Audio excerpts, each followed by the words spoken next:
Good morning. Welcome to Feast Days, where we have conversations in hospitality and feasting in the church. My name is Mark Grabengater, your host, and it is truly my joy to be able to sit down with Joshua Smith today. He's a dear friend. We've been in a pastoral cohort together for quite a while. Our lives have intersected in a number of things, and one of the things we love to do is eat and drink and feast deeply on the goodness of God together, and so I'm glad to have him as our guest today on Feast Days. Thanks for joining us today, Joshua. Hey, man.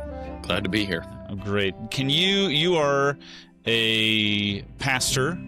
You are working on a doctorate. You are in outside Memphis. So can you tell us about yourself and how you got to where you are and what you're doing there? Yeah, I've lived in Shelby County, which is where Memphis is, my entire life, on the other side of the county. So our world revolves around Memphis, but we are not Memphians. We're, like suburban. Our town is called Collierville, and about 50,000 people. And so I've been here for over 10 years. I'm pastoring at St. Patrick Presbyterian, which is a funny name for a Presbyterian church, but Absolutely. we are committed to being tied to the historic church, and we love the missiological emphasis of St. Patrick and sort of Celtic Christianity in general. And we love it. We love it out here. My wife and I have 3 kids, 16, 13, and 10. And we are part of a classical cohort of education. And so we've got, 50, 60 families that meet together to try and figure out how to educate our kids well. And my wife and I both teach for that as well. So on top of being a pastor, I'm also a 10th grade tutor in the humanities, teaching British Lit and all that kind of fun stuff. And our church is committed to feasting. Our community groups are called Feasting Families, and we try to keep the feast together. Yeah, I love that. We have been in a cohort together for over 5 years. 5 years-ish, yeah. So we've gotten to know each other very well. Sometimes maybe it feels like too well at times. And we were doing our annual retreat in Florida this last year, and we were talking about hospitality, and each of us, there's 6 of us total. Each of us had read something on hospitality, and we were presenting and talking about the various aspects of it. And you said something that I just felt like I could sit back, because it was my presentation, but I felt like I could just sit back and let you go. You said, everything is hospitality. And I'm like, I just can let Joshua make the arguments way better for me than I can myself. But the other thing that you said, and these are kind of the 2 parts of what I want to talk about today, is that how you guys run your church staff and how you have integrated hospitality and feasting into even the weekly rhythms of your church life. So I first want to hit down on everything is hospitality. And so theology of that, what does that look like for you? And what do you mean by everything is hospitality? Yeah, I struggle for 2 reasons. Number one, I have been on sabbatical for about 3 months. Fair. So I'm very esoteric right now. I'm going to try and put the cookies on the bottom shelf. I will be there for you. That, I hope, is an act of hospitality. So my work is on how C.S. Lewis uses fiction for spiritually formative purposes.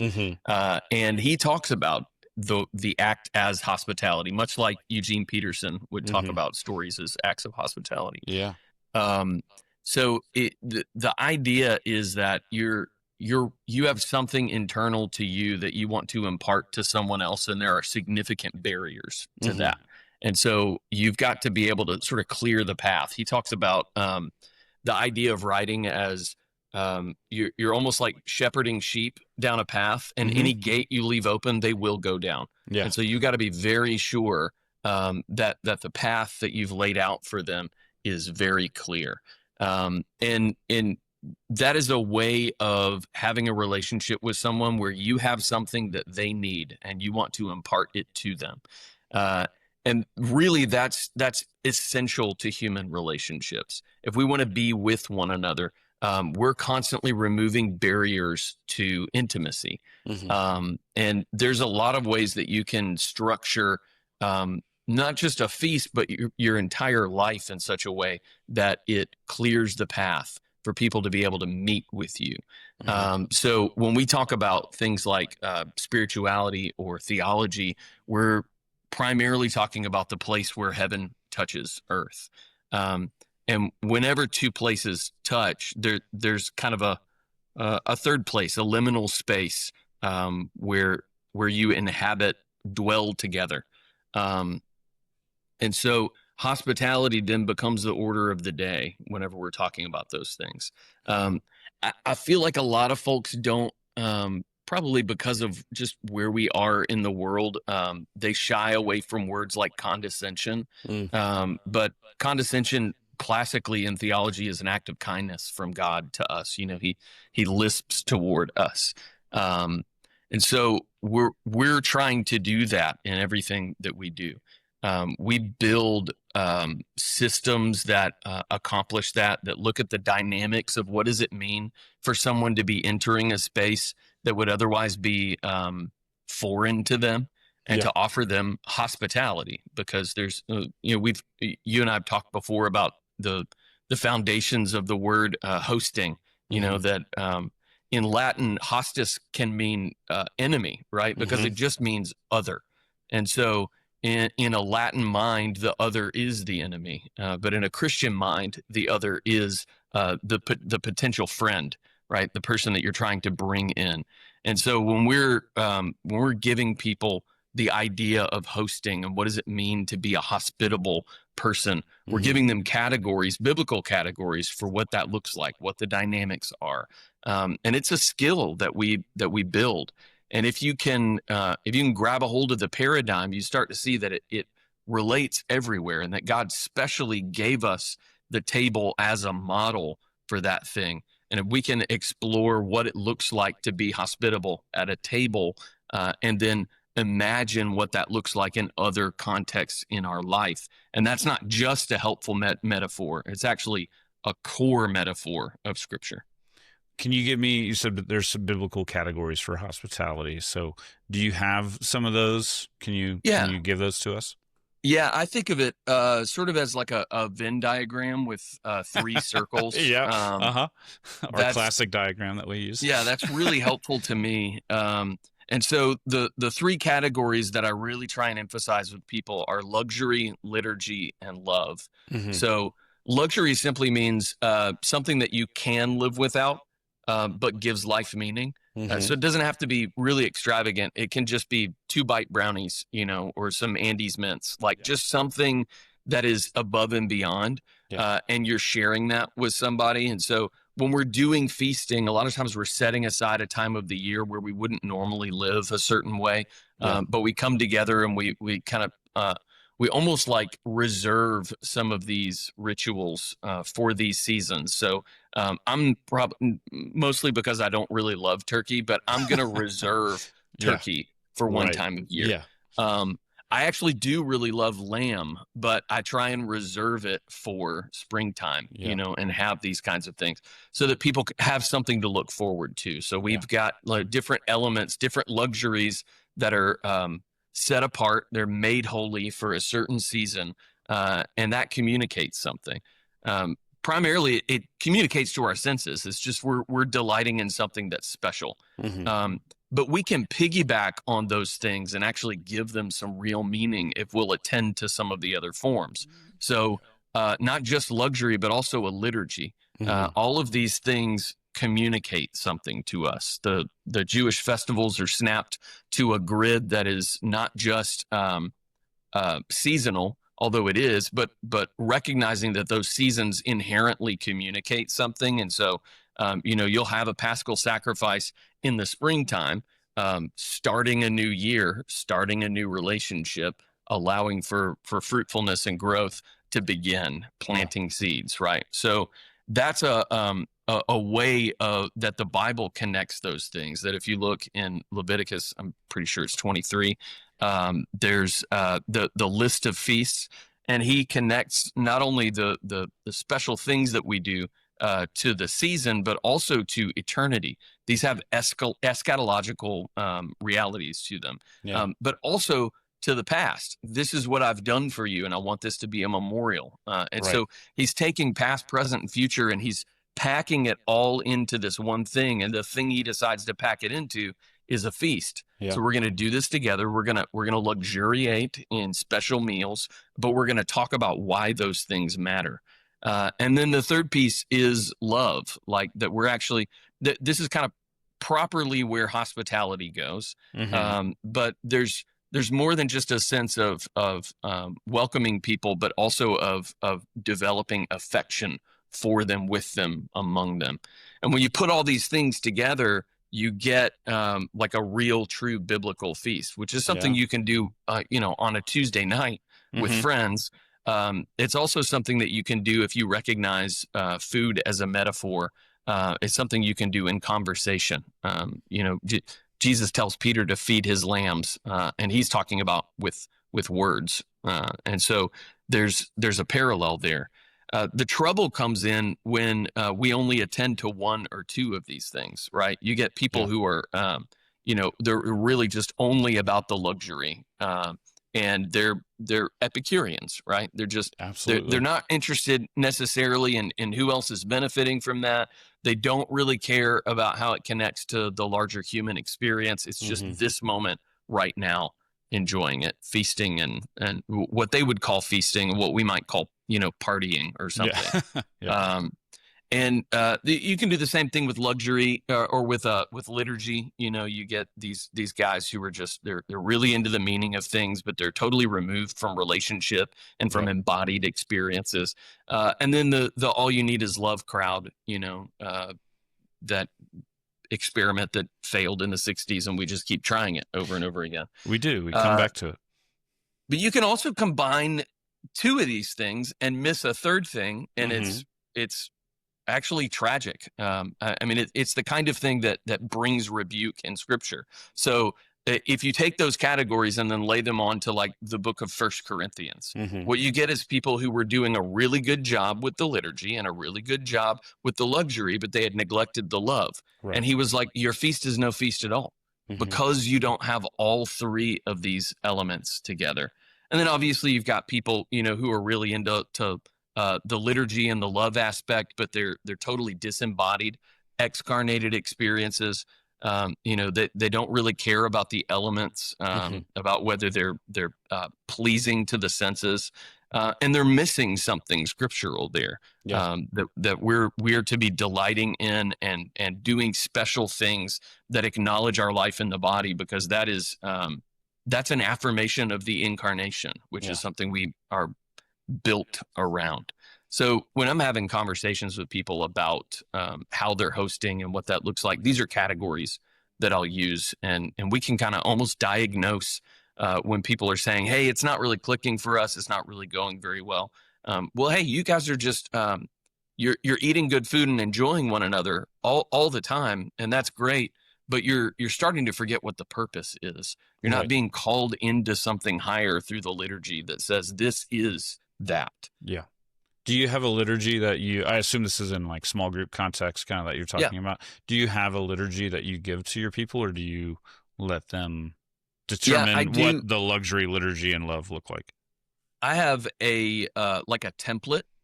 So the dinner liturgy is just what I call it, and it's what I use. Unless there's something special that I can grab. Like I'll get like the Every Moment Holy book out every once in a while and do something with that, or we'll write a new liturgy, or there's a perfectly good ancient liturgy and we'll adopt that. And it just sort of runs through, hey, this is who we are, why we've gathered, what we're doing, why it matters. We're consecrating it to the Lord. And then a lot of times, hopefully that prompts further conversation. I do a version of the Seder meal that walks through, especially at the end. focuses in on the four cups, which is something that I took from Brant Petrie, the Eucharistic theologian, which is a really fun thing. And then I adapted that to just a cocktail hour experience that I've been doing with friends for a couple of years, where each of the four cups, has a different significance in the larger liturgy. And I just make a cocktail that kind of represents that, starting with an aperitif. Yeah, four cocktails. Yeah. And it's got like I've created a placemat where the little, they're just shots, it's not like four long cocktails. It can be whatever you want. Yeah, just four little tasters. Yeah. That kind of give an embodied experience. You start with the aperitif, and you kind of get like this. It's I think last time I did like a cucumber basil kind of thing with gin, and then it gives you this moment of going, that feels refreshing. And then we talk about, hey, what are the new things from this past year that we've done together? What are we celebrating together? And it has opened up amazing conversations with tight-knit groups of friends. And so there are a lot of different opportunities that you can take to practice these sorts of things. And honestly, the more creative you get, the better. Especially if it's rooted in the tradition, then you're kind of like, you feel like you're experiencing something that is that's transcending just whatever your moment is. Yeah. You've used the term embodied a few times. Now you brought it to kind of the transcendent as well. How is hospitality both like transcendent and embodied? Why is that important in our Christian life? Yeah, well, I mean, fundamentally, it starts with the incarnation, which turns on its head the separation of two worlds. So, one way of talking about the fall is that that space where heaven and earth overlap and interlock, to use N.T. Wright's words, was rent asunder by the fall.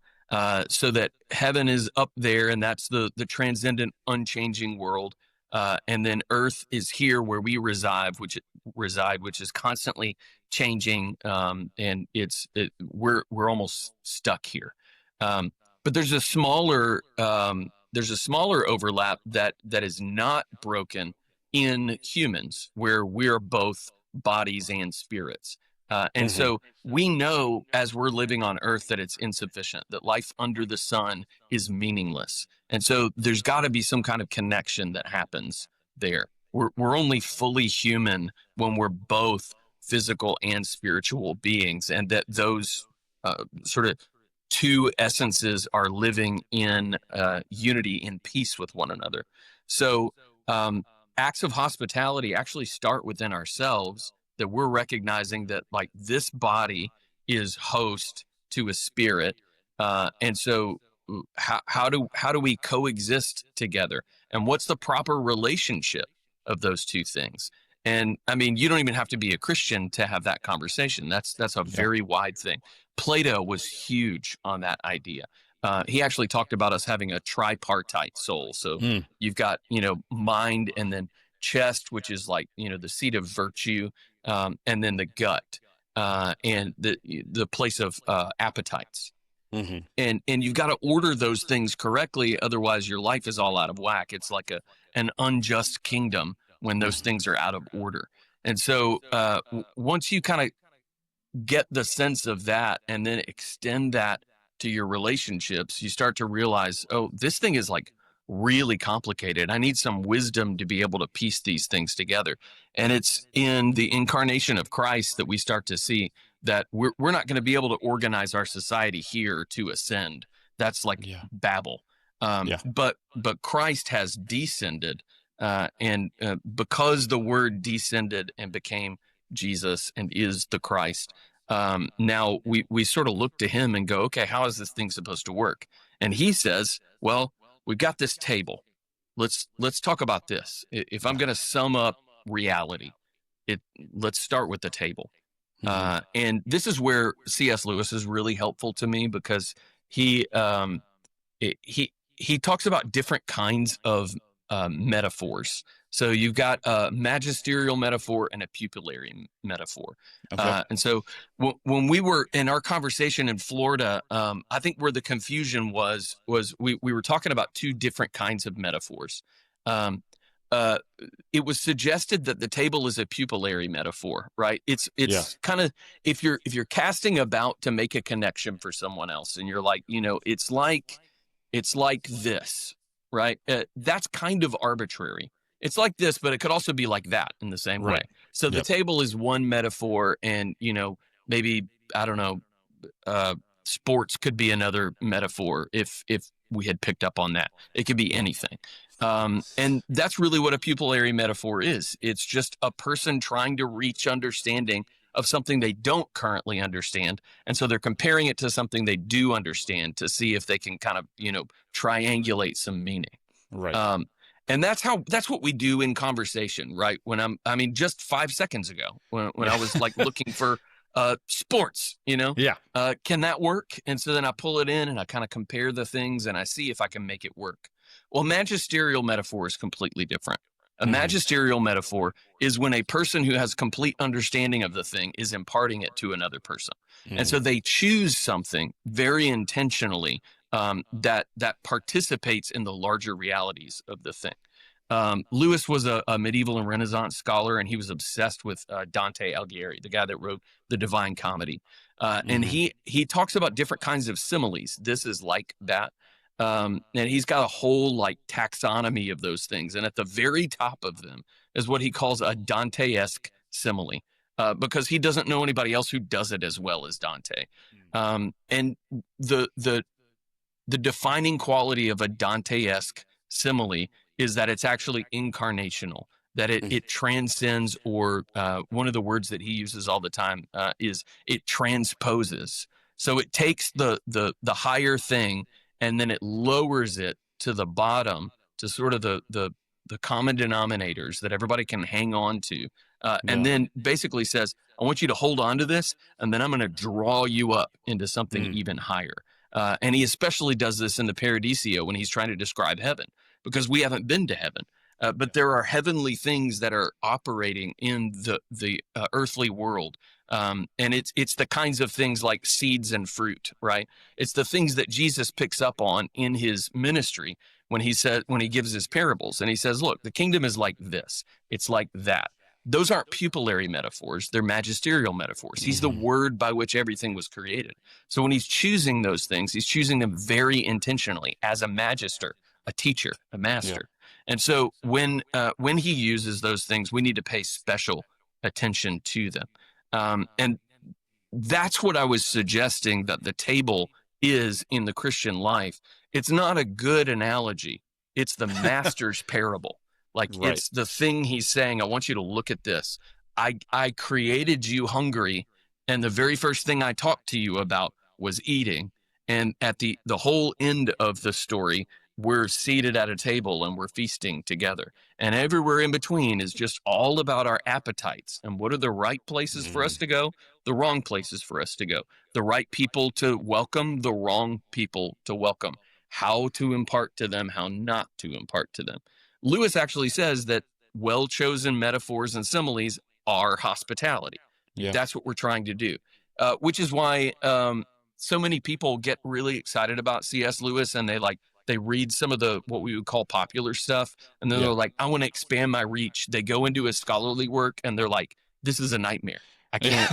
I don't want to be a part of this. I want to go back to Narnia, which good. That means that his act of hospitality worked, because he said emphatically, I'm writing these kinds of things because I want to make a place for people, and they're not going to come where I am. So I'm going to go where they are. That's what God does. They can't come to me. I have to come to them. And he designed this. He didn't design the metaphor. He designed the world so the metaphor would make sense. Right. I think there's a quote that I used in my dissertation that was, when Jesus was telling his disciples what it would look like for the rest of their lives, he didn't give them this theological argument. He didn't give them a dissertation. He didn't give them all these heady theological things. He gave them a meal. And he Mm-hmm. said, do this in remembrance of me.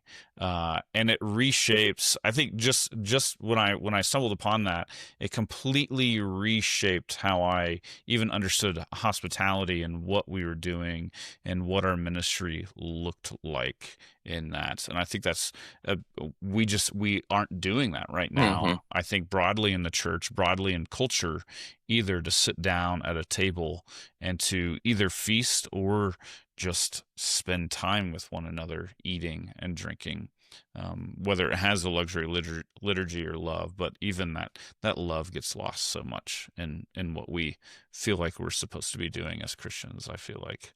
Yeah, So, and it's yeah. a part of the larger paradigm, like the entire biblical paradigm.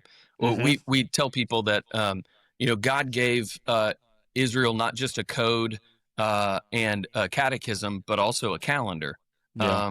and that the calendar was the thing that the average person had with them. Mm-hmm. Um, the, the majority of people didn't have a copy of the Torah. And the catechism was a series of calls and responses within the calendar. And Yeah. so if you take that piece out, they're not able to like affix their spiritual life to any embodied experience. And then that becomes a nightmare. Well, that's exactly what a lot of churches do. It's what a lot of Christians do. They've got their Bible, they know their answers, but it doesn't connect to their everyday life. If they can't say, okay, this is how this relates to just dinner with my friends on the weekend, or even my lunch break, like we're missing the incarnated experience of our religious life, and it's just ethereal. And Yeah. when it's ethereal, like it's not doing us or anyone else any earthly good, which is the point, that we Mm-hmm. would live here, that earth would be filled with heaven. To have like a calendar, and I'm thinking through the Jewish calendar through the year, I think through the Christian calendar, like it seems wildly inefficient that we would take a whole year after year after year um what was the word that you used, to catechize Mhm. people. Like, why can't we have like an 8-week study that we go through that trains everyone up on what they need? I mean, It try it. sounds Like, I just let I just if go you, like it for me. I like what I'm trying to draw out is like it is inefficient, but Mhm. efficiency doesn't seem to be one of the high values that God has. Yeah, Um, I don't. God wasn't looking at like the Bauhaus movement and going, finally they understand art. yeah. Like it takes a long time to Hmm. do a beautiful thing. It takes a long Yeah. time to cultivate the fruit of what a human is. Hmm. And it's cyclical, it's seasonal. You look at certain kinds of trees that you can plant in 1 year, they're not going to produce fruit for 4 years. Right. Um, that just takes a while. That's what I tell youth ministers. Like, Hmm. dude, you were just here basically fertilizing, and there's a lot of crap in that. Yep. And that's your job. But I want you to see the whole long spread of this thing. And Hmm. here's generally generation after generation how these things go. And we're going to tend to them according to their kind. Hmm. And we're going to do that like with wisdom. We're going to know when to prune, and we're going to know when to water. And it's a much more agricultural vocation Yeah. than, I don't know, spreadsheets and transponders or whatever. I don't understand the other half of the world. I'm a Fair. humanities guy, but Yeah. um, it seems like agricultural metaphors are closer to the experience of humanity, um, Hmm. and we also have evidence that God thinks so, because that's what He uses in Scripture. This is main metaphors. Yeah. Mhm. Yeah. And I think like we don't experience the fullness of life, the super highs and the super lows, even in 8 weeks, let alone each year. Like each year looks very different. And so what our relationship with God looks like and how he can host us, how he Mhm. can be the guest in our lives as well, seems to take a different direction, different care that he has for us. And Mhm. that's one of the things I want to ask you next is you talked about God condescending to us. So he's kind of becoming a guest in the life of the world, if you will. but he's also the creator. He's the host. And one of the images you said have Christ coming down to us. You have the metaphor coming down to us. And then it's hold on the magisterial metaphor. And we're going back up. We're ascending back into the life of God. What does that look like? Like in your imagination, in your theology, what does that look like on a regular basis, the hospitality of God being both host and guest? Well, I think so. One of those primary magisterial metaphors is the idea of the family, and specifically like the father and child relationship. Yeah. So when I'm teaching my kids about hospitality, I'm doing it in my house, like with my stuff. I paid for the groceries. This is my room, right? Yeah. But I'm letting them host me in some ways. So, hey, like today you're going to cook me breakfast, you know? Yeah. I do think it works a lot like that. Part of the condescension is that he would let us host him, which is kind of absurd. But unless he is a father teaching his child how to do the thing, and he's designed it that way. And it takes long seasons and a lot of repetition and going through. I mean, if you wanted to make it more statistical, like every day's an outlier, you know, it's hard to tell how your life is going until you look back and you go, oh, this is the trajectory of the thing. And so he's been building a trajectory in us through both active disciplines of, you know, we choose to do this thing, and then passive disciplines. He's doing this thing to me, which we don't prefer. Right. But he loves us enough to make us uncomfortable, to close certain gates, to open other ones, to shove the sheep through so that they can get to the pasture where they can be fed and they can be by still waters. That's wonderful. That's great. I love the fatherly metaphor as, thinking how to get my son's going into 6th grade. And so I want to push him a little bit harder on like making some decisions on his own and training him up in those things. And so for God to be alongside of us as he is doing that for us seems incredibly caring and wonderful. Yeah. And it always changes too. Like, we've got teenagers now, and the handoff is messy. It's like clumsy and complicated, and I see over and over and over again that handoff fumbled, and it actually hurts the spiritual life.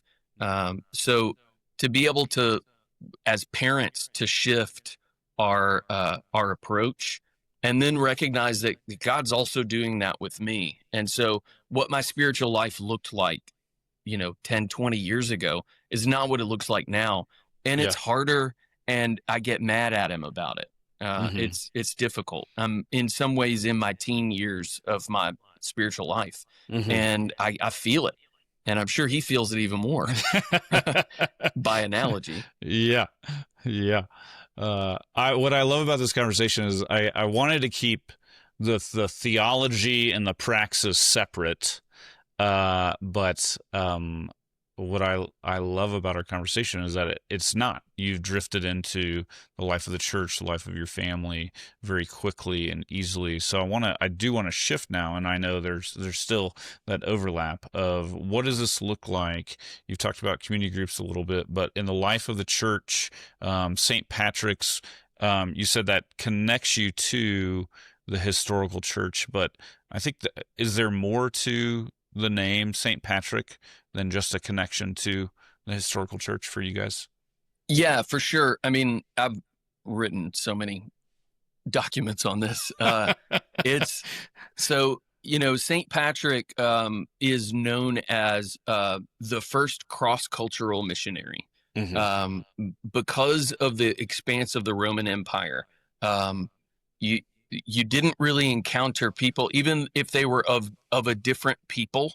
They had been Hellenized and Romanized sufficiently that there was a significant overlap in values, traditions, stories, those kinds of things. So the act of hospitality was not quite as radical, because there were a lot of default assumptions about the way the world works.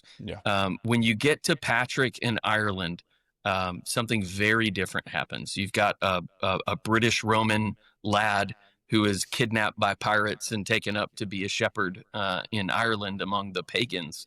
And his ministry to them after a series of foibles is fundamentally understanding what is it that communicates to them. How has God communicated to them in the general revelation of the world?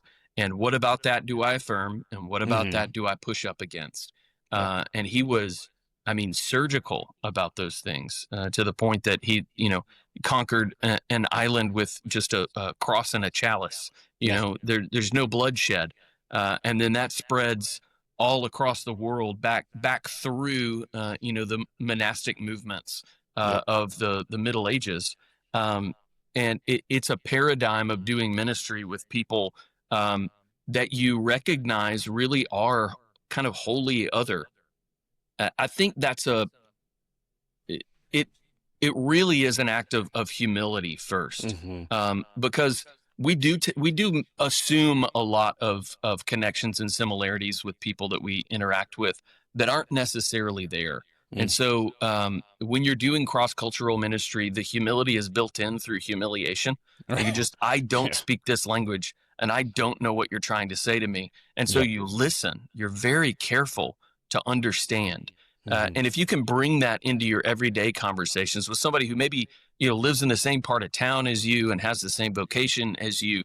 But if you start with listening and really trying to see where they are, then you can begin to build the bridges and offer hospitality and say, hey, come here and do this with me, or I'll come there and do that with you. Both are acts of hospitality. Yeah. Well, and listening just is creating space for that person to be them. It is, yeah. Just to allow that to be there as well. So how's this worked? So it's named St. Patrick in the cross-cultural expression of who you guys are. Am I getting that right? Yeah, that's right. Yeah. And then also just the idea that the roots of what we're doing, predate Calvin and Knox and all those guys. As Presbyterians who are very committed to a sacramental life, we've got some explaining to do. Yeah. And so that's sort of how we explain it, is that the historic church has these values, which we usually define as, being Reformed values.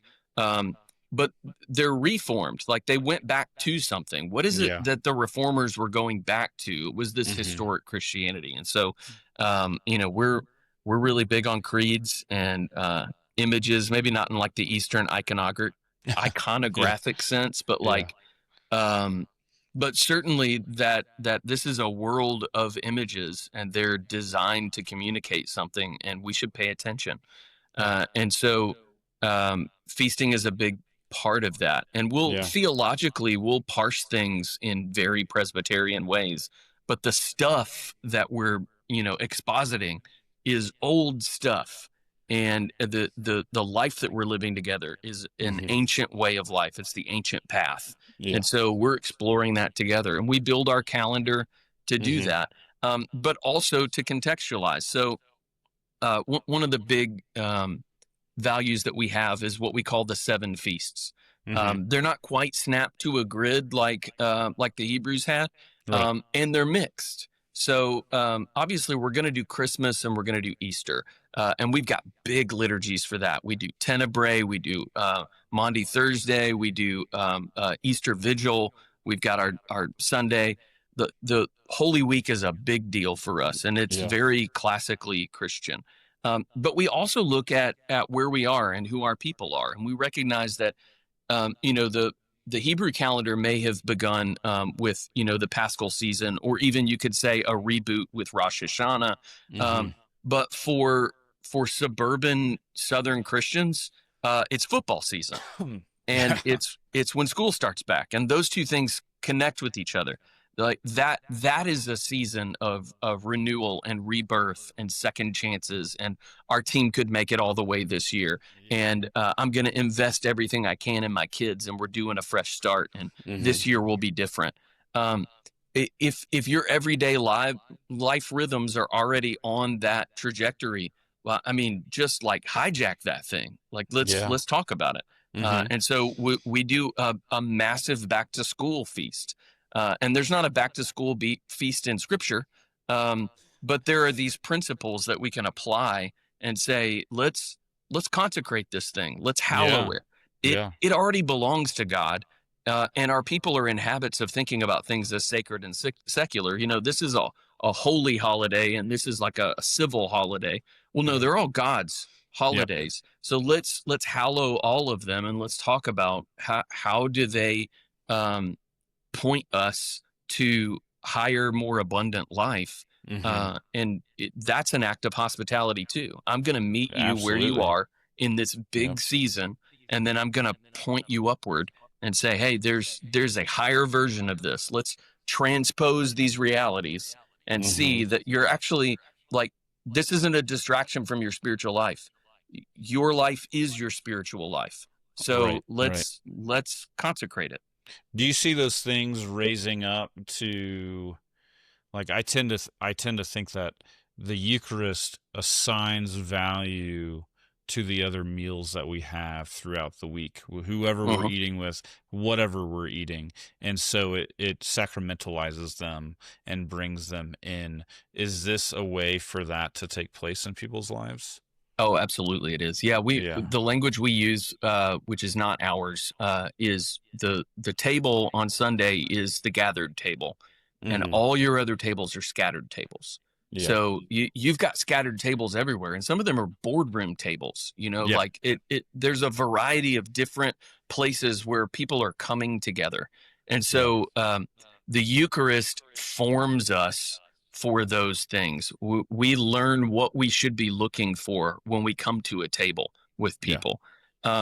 It also works the other way around because we're so embodied and we're in our bodies so much. Um, what we do at the scattered table should help us to look at the Eucharist for what we need. So Mm-hmm. when we're scattered, we have these experiences and we have needs that the table either meets or exposes. And Mm-hmm. when we bring those experiences back to the Eucharistic table, we're sort of we're confessing, we're bringing our needs and our longings and our hungers and saying, what do you do with these kinds of things? And if we're attending to it and we're listening to it, it becomes a dialogue. And it's not necessarily a script that I can hand you. That's part of what our spiritual life is having a conversation with God about these things. He's Mm-hmm. just telling us what the conversation is about. And we're so squirrely that we keep thinking it's about this or that. Yeah. And that's why he gave us these things. He's like, Yeah. your everyday life, even the banal, mundane realities, is the stuff that I put in your lap to make something out of. They're the ingredients, right? And I'm Yeah. going to give you the recipe, the liturgy, and we're going to do it together. And you're going to learn how to like make this meal. Yeah. Yeah. So I would assume you guys do weekly communion then. We do, yeah. Yeah. And we sort of have uh, I'm told it's a very interesting approach. Okay. It feels like home to me. Yeah. But we have the central table Yep. where we consecrate the elements, words of institution, all of that, and then we've got 4 tables down below where we have elders stationed, and an entire row or two of people will go up and form feasting families, and that's what we call them. Yeah. They circle around the table and they have a little meal together. And Yeah. so the elder will take the elements and they'll sometimes give some instructive things. We're looking for newcomers. We're looking for familiar people. We're looking for children. We're looking for non-believers. We're aware of who is at our table, and then we are keying our approach to them. Yeah. And we're offering them the elements, and then we're taking them together, and we're pulling the kids close, and we're blessing them, and we're saying, okay, now go. Like that basically was just another level of practice. Yeah. You're going to find yourself in a group of people, and maybe it's your immediate family right next to you, and maybe it's a visitor over here, and you're Mm-hmm. all part of the same table, and you're to Yep. be aware of one another because what we're doing fundamentally is about that. Yeah. Was that a change in what you guys did? Like, did you introduce that to the church since you've been there, or We did, yeah. okay? And how was that? What was the You know, that it new rhythm for people? What was the feedback? yeah, to move away from really spiritual things and into just how to run a business, I Yeah, guess. Man, we we used the heck out of COVID. Like we yeah, just yeah. COVID happened, and communion got shut down for some weeks, Mm-hmm. and that was just terrible. I Yeah, mean, for a church, you can't podcast a feast. no, Like to to like live stream communion doesn't make sense for our people. right. The sacramental theology we've built in them won't allow for that. Mm-hmm. So they were hungry for it. And we Oh were like, yeah. man, we can do anything we want right now. Mm-hmm. And we had been talking about it as a session for a long time. Like we'd really like to shift some of our practices to more align with some of our values. What have other churches done? What have we seen? What would be a robust experience that would kind of get people thinking about the nature Yeah. of the sacrament? Some of the I wouldn't even say complaints, but maybe concerns or tension that arose was it's a little less orderly, which for Presbyterians, I mean, decent and in order Yeah. is the 11th Yeah. commandment, and Exactly. so also that translated into the people who aren't partaking, because there's a little bit of a kerfuffle going on up front, they feel a little bit more free to be conversational, and Mm, so it got a little bit louder in the room. interesting. And that was a good opportunity to say, hey, what are feasts normally like for you? Right. Like, why is this feast solemn? Like I get the reverence, Mm-hmm. but the solemnity in some ways it communicates one thing at the exclusion of another thing, Right. that we're trying to hold in tension. It's a celebration as well. And when kids are laughing or going nuts, like that communicates something about the table that's really important too. Right. Right. And you are balancing that tension. Like you don't want it to turn into bedlam. There Right. should be order and structure. You should be able to follow what's going on. But we decided to let that be our problem, Mm-hmm. because if you're just picking your problems, I would rather pick the problem of steering something that's moving than pushing something that's still.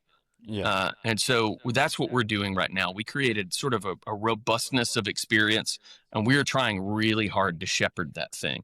It's a Yeah. lot of work. Uh-huh.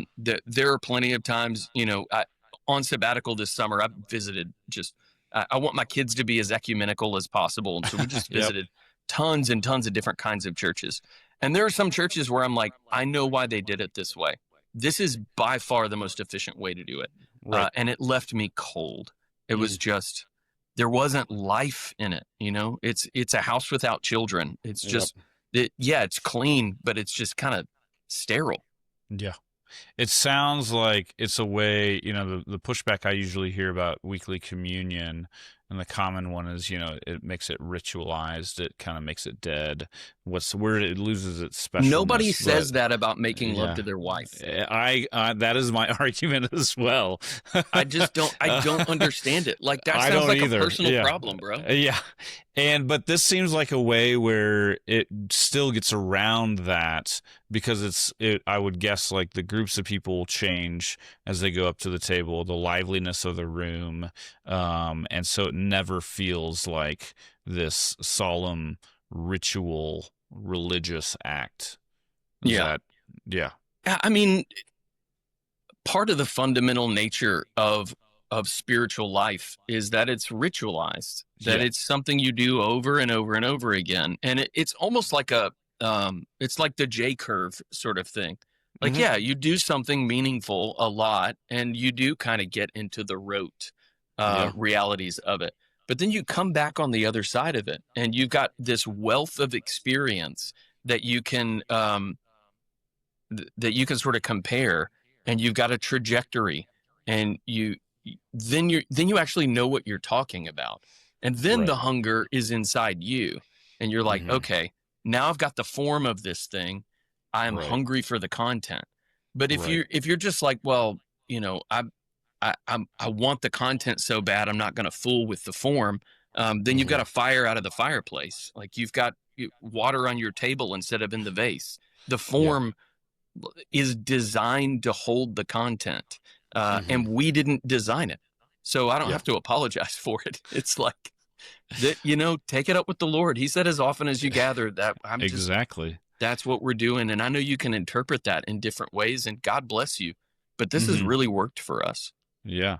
I always like that, like the ritual gets it in us so that it's like a handshake when you meet someone. Like it's your first desire, because that's what your natural inclination has been now is to reach for the elements when you go to church, to sit down metaphorically or actually at the table to eat and drink deeply with Christ himself. Well, and the body. So. And it works backwards in a way that I think we underplay. I was at a church yesterday where they did a passing of the peace, and there was like this 2-year-old a couple of rows in front of me, and she made eye contact with everybody she could, extended her hand, and said, "Peace to you." And I was like, that's awesome. That's not a kid doing a ritual. That's a kid who found a way to express something that's in her. Like anybody who knows that kid, I can already tell you, knows that she is naturally social, hospitable, kind, wants to offer something to someone, and they gave her a form, and she is just wearing it out. She's there for it. Yeah, and she'll absolutely. On the back end, of course, she's going to wonder, is this thing holding me back? Is this too formal? Can I do other things?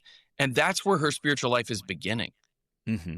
But you got to learn the forms first, man. This is like classic Karate Kid. Like paint the fence, wax the car, then we'll talk about karate. Right. And it's like our faith is. I feel like our faith is so much more than taught. There's obviously teaching that we do as the church, as pastors, to inform people why we do the things that we do. But she's grabbing onto that form right away, and she knows this is the time. He says, "Peace be with you, and also with you." And then we shake each other's hands, and we extend our peace, to one another as well. That's beautiful. That's super awesome. But this isn't just in the larger sense of the life of the church. You guys practice hospitality in your staff as well, right? So tell me about that rhythm. Yeah, we. This is the kind of thing where it's always evolving. But right now, we have a series of practices that are very important to us. On Tuesdays, our staff meetings, we just kind of stack all of our meetings in one day and sprinkle them with fun. So we've got an executive meeting right up top, and then right after that, we do what we call the shepherding meeting. And so we have a liturgy that we kind of come together, and it's a lot more conversational. It's just kind of a sharing time. So there will be like a prompt, and it can be anything from like, tell me an embarrassing story from your childhood to like what's really tough on your schedule right now. Just so that we're like open and connecting. And in a way, it's confession before the meal, right? Right after that meeting, we'll go out and eat lunch. And often, it'll just be, guys and girls will split up, or sometimes we'll do all together. At least once a month, we're trying to get everybody together, and we're celebrating birthdays, and we're just being together. And we've got a pub, right down the street that we frequent, that we're the pastors there. And they know this. They know what our drink orders are. We've been called from our table to go and pray for a guy, like the servers, we have relationships with them. So they'll come to us, they're looking for a place to live. Their kid needs something, that sort of stuff. We're establishing a presence there with each other. And so we've kind of become a missional community, just by living our life the way that we do. We'll come back and we'll do another like all staff meeting, operations, that kind of stuff. And then Tuesday afternoons are cocktail hour. So it's pretty informal. It's usually just like, 3 or 4 of us are really excited about a new cocktail at any given moment. And so we'll go and grab ingredients and we'll make them together. We'll do like a little workshop where we're like, okay, you want to do this? We're Yeah. always like explaining over and over. Okay, here's the difference between gin and vodka. Here's what it does, and here's why you need acid and sweet. Like we're pulling these things together. And then it's sometimes really informal, just hang. Sometimes there's like bleed over business where we're like, hey, let's talk about that over cocktails, and we just sort of enjoy that together. Sometimes we'll read a book together. A lot of times I will just make them read the book that I'm teaching to 10th graders right now, and so let them do some of my homework for me. They always come up with great insights, and sure. and then if it's a session meeting Tuesday, which would be once a month, then we'll shift gears and we'll start cooking. We don't do a session meeting without feasting, and so we cook for the ruling elders, and it is always luxurious. They love it. People don't miss session meetings, and that's part of a principle that we have as a staff, that if there's no food, it should have been an email. Yeah, and that's just we're serious about it. We just want to live this embodied life together. Meals for our staff are not breaks from work. One of our core values is that feasting is kingdom work. And so that's a big part of what we do.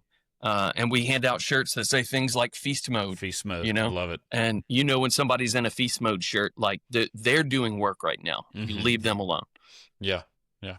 That just changes like my perspective on the whole experience of not just church staff, but what session meetings look like, gathering people together. You're on the board of the Table Project. And we, you're in Collierville.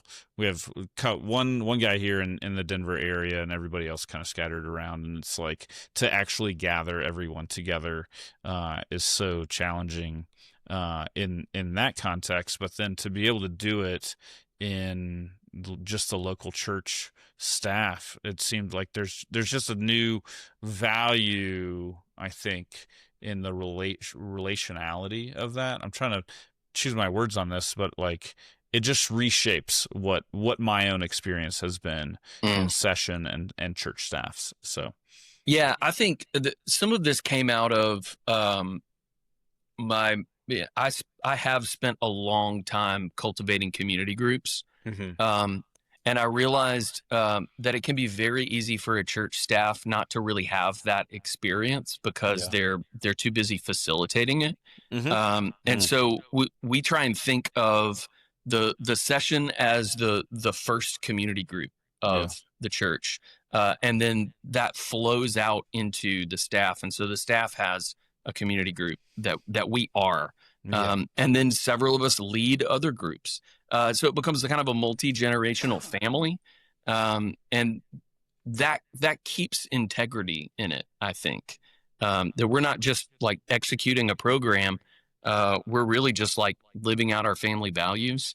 And you have to do that with integrity. Does that change the tone of your staff meetings and your session meetings and how you go about doing your business as well? Yeah, I think it does. I mean, obviously, I think that it's corrective in a lot of ways. But then again, it's the same kind of thing where you're picking your problems. So we're not the most executing staff in the world. We've kind of gone. We're not going to be super efficient. We're not going to like be the get stuff done crew. And we hire based on that too. Like if you're not fun, like if we don't want to like, if I don't want to party with you, then I don't want to work with you. Right. And that limits the pool of available candidates. It sure does. Yeah. Significantly. But it maintains our culture, who we are. And I think that's worth it. So, there'll be people who are like, man, you guys are like, you're really slow on executing this. Yes, we are. And that's part of our family. Yeah. You've given a little bit of what your reputation as a family is as you guys have gone out for lunch and stuff, but how Collierville as a whole understands who you guys are? What is that? How is that different, I guess, from other churches? Not, Hmm. I don't want to play the comparison game, but like just what what has that been like for you guys? Yeah, I mean, I think it varies. Like it's like anything else. You get outside of your immediate circle, and all Hmm. you have is a reputation. Yeah. And reputations are fickle and dangerous, and also useful. Hmm. You can't really know everybody, and so you kind of, if you're not in relationship with someone, you just kind of put them in a bucket and move on. Yeah. A lot of times, people's um, view of us is nothing more than a bucket that they put us in so that they don't have to deal with us. Yeah. And that's fine. They can do Hmm. that. Um, we really emphasize a few local ministries and pour a lot of energy into them. We'll bring their leaders into our staff circles. So our afternoon staff meeting is usually filled with parachurch leaders as well, who are just welcome to come Oh, and cool. hang Yeah. out. It's an open invitation to our cocktail hours. So we'll have, missionaries that are in town or ministry Hmm. leaders or whatever, and we'll connect with them Yeah. over that. And so a lot of times people know us through our local ministries. Yeah. The Neighborhood Christian Center is helping under-resourced families in our neighborhood. We have something called Special Friends that deals with special needs families that we invest very heavily in. Yeah. And we'll sometimes do like hybrid staff positions. So the Neighborhood Christian Center, like local staff person, actually, her office is in our building. The Special Friends works in tandem with Young Life Capernaum Ministry, and we've got a lot of overlap there with our staff, and they're in and Yeah. out. We've got a ministry called the Women's Advocacy Center, and they do their meetings here. And so their leadership will come and hang out with us. So a lot of people know us for those ministries, and if they don't, then they know us as the partying church or the drinking church or whatever, that's fine. Yeah. And if that's exciting to you, Yeah. come and we will challenge your preconceptions about that. Yeah. And if that's not exciting to you, we're not here for you. Like Right. there are so many churches out here. We're not Denver. We are the South. Like you Yeah. will find a place that will be as stodgy as you are, and you'll Mhm. be perfectly happy there. And that will be an act of hospitality from them to you. Yeah. So we're not worried Absolutely. about Yeah. you. Yeah. Yeah.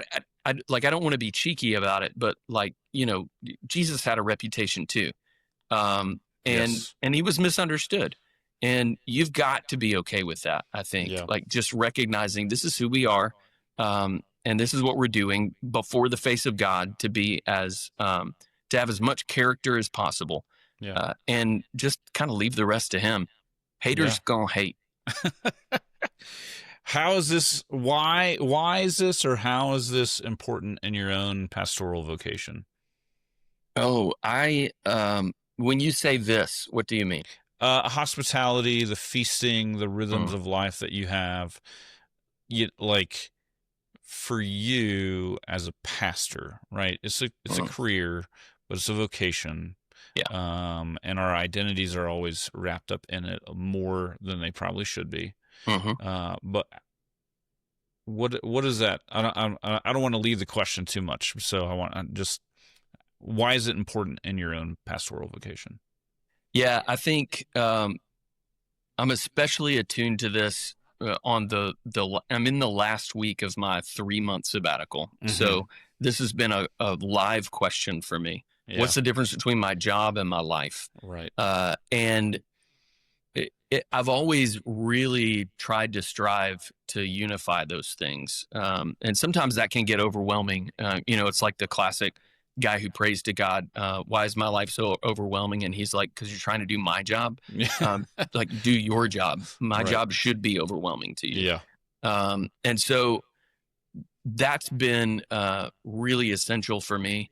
I think I've created what works for me as an internal definition of pastoring over the summer. Mhm. That fundamentally what I'm called to be as a spiritual friend. Yeah. And so spiritual friendship is really just about like showing up, being present with people, bringing what you have to their life and receiving from their life what they have. And the church has set me apart to have more time to do that, and so they take care of my bills so that I can be a spiritual friend to more people at a higher level. But that's really essentially what I'm doing. And what it means to be my friend is like to be in my house and to eat my food and to laugh and to talk about, books and ideas and, films and stuff like that. And mostly to be unserious, except for when something is very serious. Right.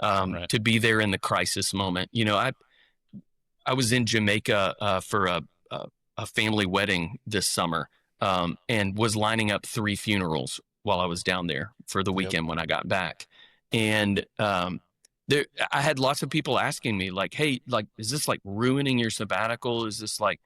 And it's not. Like, it's just my life. And I can't imagine not being in this space with these people. Like, in a lot of ways, I've had 10 meals with you to earn the right to sit with you in this. Like, I'm not giving up the fruit. Like, I want to be there with you. And it doesn't feel like clocking in at all for me. There are plenty of times that do feel like clocking in. There are plenty of feasts that I throw that I'm cussing from the beginning to the end. Because that's part of what it means to serve. You're getting put upon in some ways.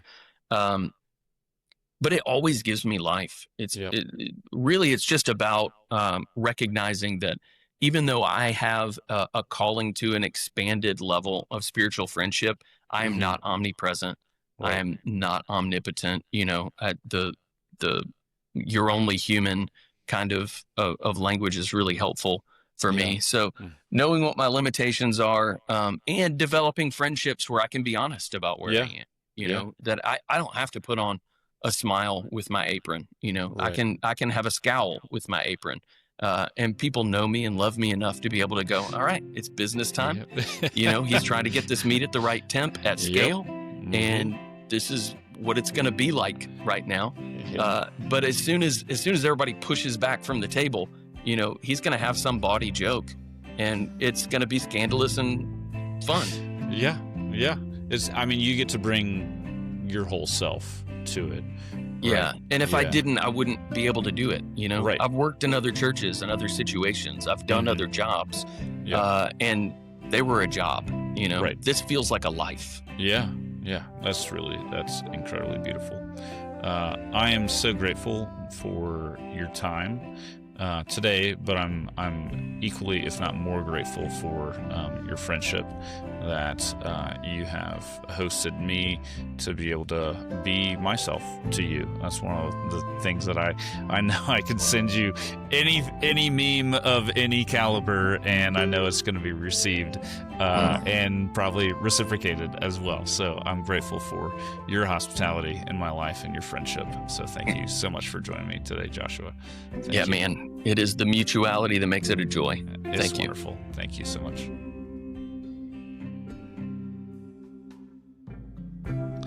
This has been Feast Days, Conversations on Hospitality and Feasting in the Church. It is a podcast production from The Table Project. I'm your host, Mark Grappengater. This episode has been produced by me as well, Mark Grappengater. To find out more about The Table Project, find us online at thetabledenver.org. If you have questions or comments, or know someone who should be a part of these conversations, please email us at hello@thetabledenver.org. A good way to stay a part of these conversations is to subscribe wherever you listen and follow us on Substack at thetableproject.substack.com. May you find yourself at the table of God's grace and invite others to join you there as well. Grace and peace.